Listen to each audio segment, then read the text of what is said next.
Good morning, all. Today I'll be dealing with the topic, the chapter 5 of the novel Lives of Girls and Women by Alice Munro. So I'll be dealing with the chapter 5, which is titled Changes and Ceremonies.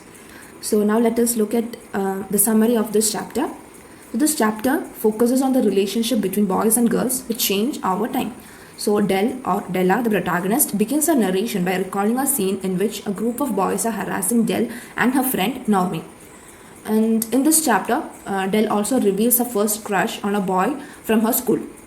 He's named Frank Weiss, and he does this lead in the operetta, The Pied Piper, and which is being staged in the town hall. And Dell is selected to be a dancer in the production.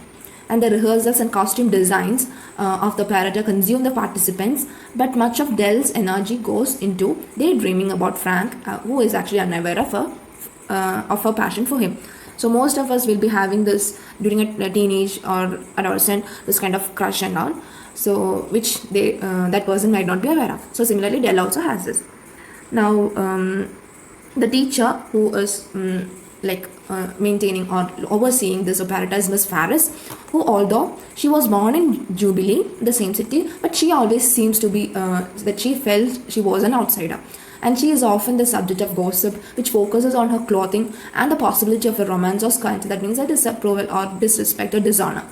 And now talking about regarding the choosing of people to participate in the operetta, that explains the hierarchy of the classroom life. Some students are secure in the knowledge that they will be chosen. So some are sure that they will be chosen at any cost. And these are the boys and girls who radiate self-confidence that they're sure they will be chosen.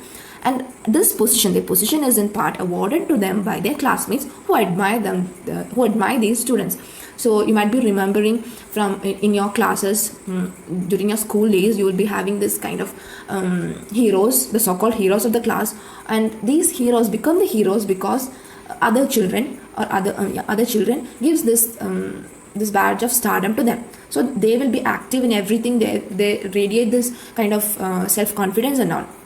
And so they're sure that they will be selected. Now there is another set of people or set of students who will never be chosen. Maybe they are some introverts, but there says that these are the students who do not fit in somehow, either because some physical identity that sets him or her apart, that is this kind of bullying and all on the basis of physical beauty or physical identity, might be tall or really short, might be dark complex, might be fat or lean, this kind of physical identity which separates them, okay, or maybe because of some illness. Now Dell and Naomi fit into a group of students who are sometimes chosen, maybe they are this kind of average people or average students that okay, they might be chosen, or sometimes they may be chosen or sometimes not.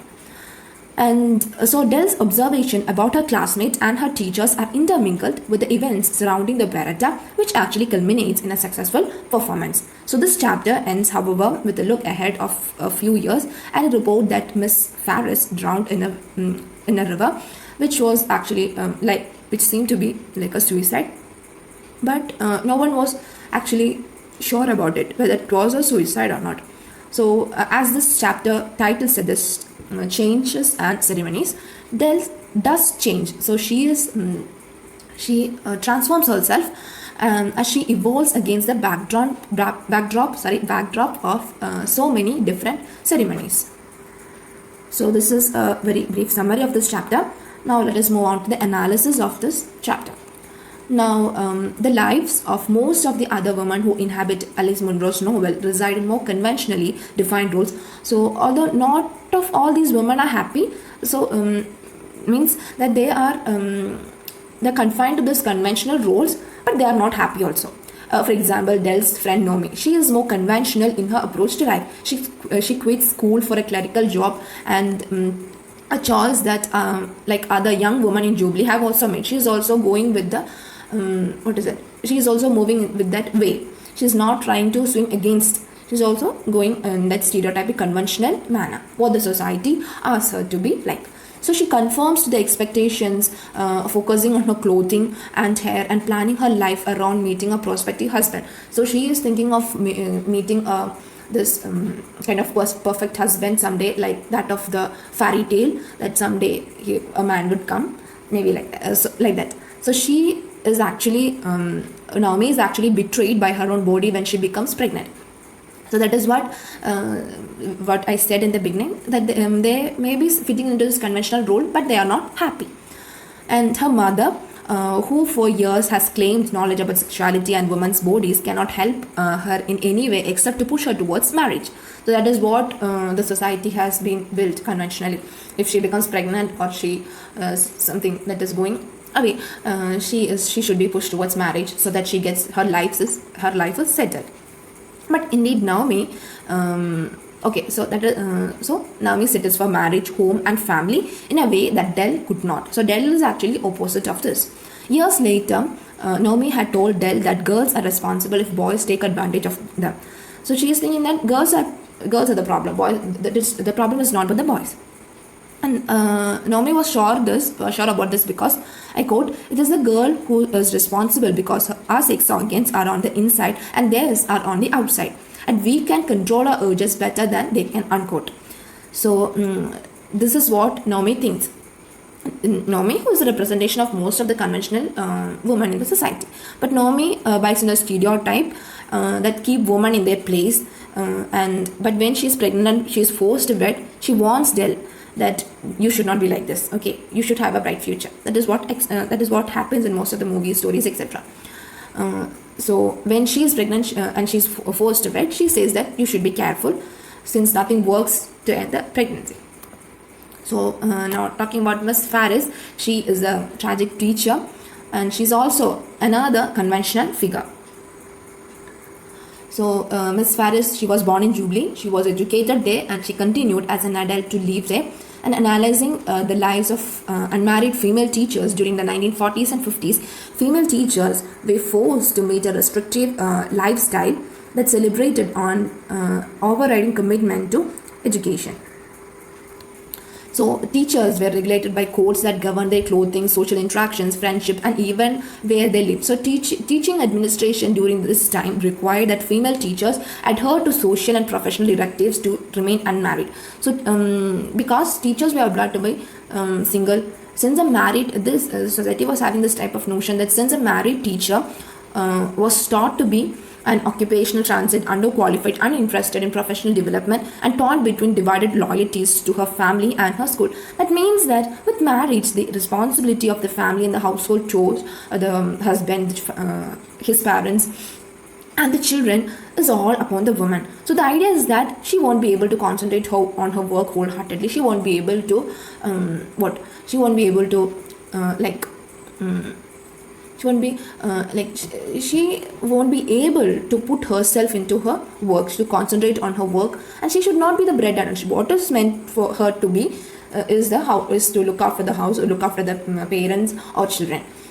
And in other words, woman could not be wife and teacher, not teacher or any other occupation or profession, or she should be woman. She should be fitting into this conventional role.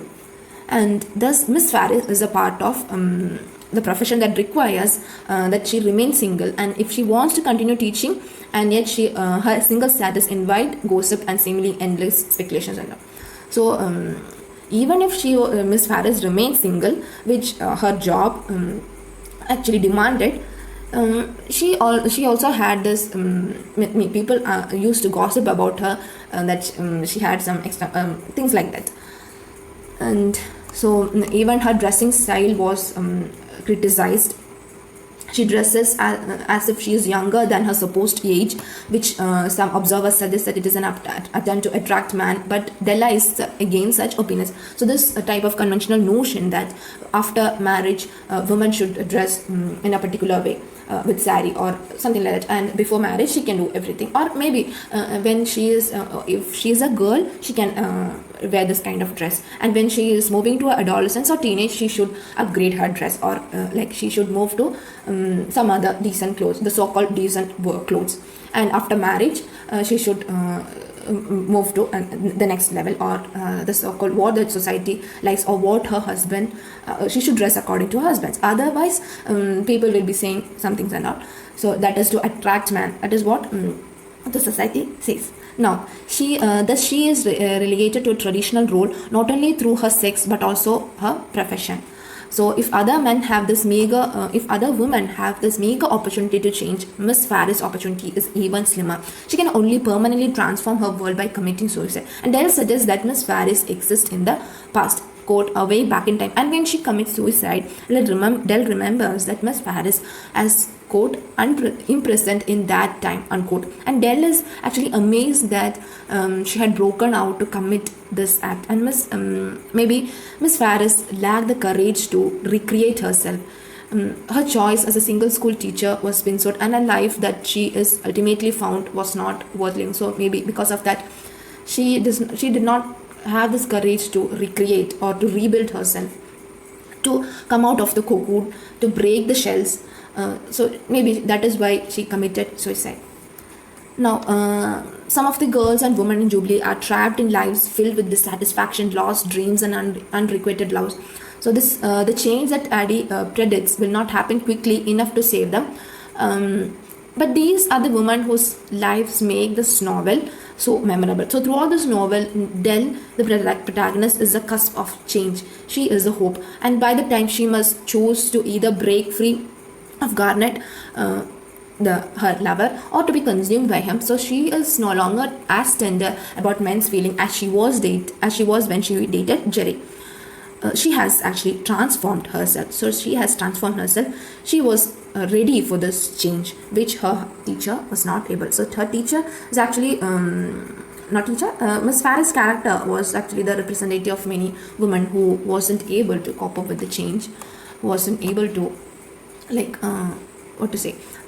who wasn't ready to transform because she was afraid, maybe the fear of the society.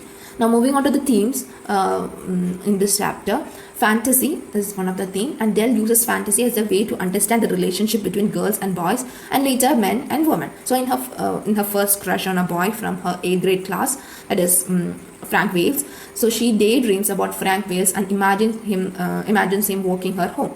So in these daydreams, Frank wears his costume from the opera and sings to her. So this is what she fantasizes, like any other adolescent or teenage girl would do. And another theme is sex and sexuality. So in general, men are not actually well defined in this novel, but as sexual beings, boys and men have a larger role in this novel. So Dell is very interested in the sexual connection between men and women, and as adolescent, Naomi's mother provides clinical information about sexuality through books and gossip about sexual behavior. But Naomi's mother cannot provide the kind of detail that most interests the two girls. So this is the problem of the society. The proper sex education is not given to children, at least the adolescent children. That is why they are getting incorrect information or things like that. This is actually leading to many kind of problems in our society. And so consequently, both this, because of their lack of experience and because their knowledge is limited, they doesn't have actually a proper or the exact knowledge. Both these girls spent a large deal of time fantasizing about boys and imagining sexual experience, etc. So Dell's relationship with boys undergoes a natural progression from the childhood crush over Frank Wales to the experimental and largely clinical relationship with Jerry. And then thereby to an intimate sexual relationship between and thereby to a more intimate sexual relationship with Garnet Friend. Right. So there is also this voyeuristic relationship with Art Chamberlain. So in each case, Dell learned something more about how men and women relate sexually to one another. So sexuality and sexual experience provide a pattern of knowledge that helps to define Dell's growth from adolescent to change. So as this title of the chapter suggests, it is a change. She is evolving. She is transforming. Dell is transforming, and maybe part of this. So that is all about this chapter. I hope it was clear. Thank you.